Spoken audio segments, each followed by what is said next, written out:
కోనసీమ జిల్లా ముమ్మిడివరం నియోజకవర్గంలో తీర ప్రాంత గ్రామాలు మద్యం మాఫియా గుప్పెట్లో చిక్కుకున్నాయి. గత ప్రభుత్వ హయాంలో ప్రభుత్వ ఆదాయానికి గండి కొడుతూ పెద్ద ఎత్తున జరిగిన అక్రమ మద్యం వ్యాపారం ఇప్పుడు ప్రభుత్వం మారి 3 నెలలు కావస్తున్నా యథావిధిగా పెద్ద ఎత్తున జరుగుతుందనే ఆరోపణలు వినిపిస్తున్నాయి.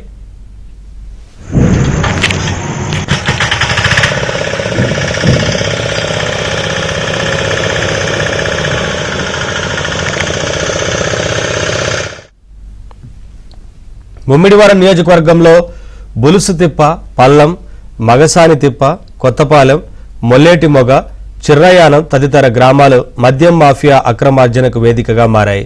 ఈ గ్రామాలన్నీ తీర ప్రాంత గ్రామాలు కావడంతో జలమార్గం ద్వారా అక్రమ మద్యం తరలించడానికి మద్యం మాఫియాకు కలిసి వస్తుంది.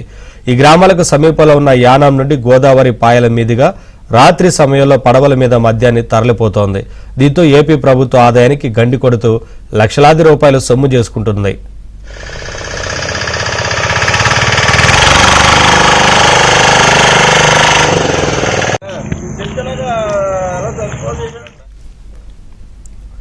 యానాంలో మద్యం ధరలు తక్కువ కావడంతో చీప్ లిక్కర్ బాటిల్సే కాకుండా ఆంధ్రలో దొరకని వివిధ బ్రాండ్ల ప్రీమియం మద్యం బాటిల్స్ ను తీర ప్రాంత గ్రామాలకు తరలించి 180 ml బాటిల్కు 100 నుండి 200 వరకు లాభం వేసుకుని గ్రామాల్లో అమ్మకాలు సాగిస్తున్నారు.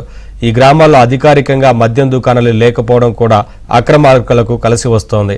గత ప్రభుత్వ హయాంలో వైకాపా నాయకుల చేతుల మీదుగా ఈ అక్రమ వ్యాపారం జరిగిందని ఎన్డీఏ కూటమి నాయకులు ఆరోపణలు చేస్తున్నారు.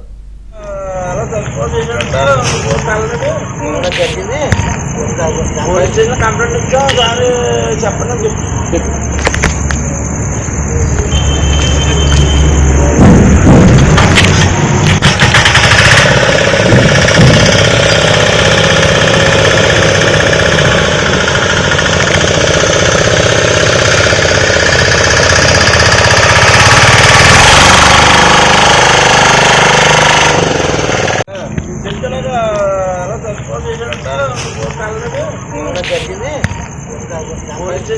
ఇచ్చా దాని చెప్పండి.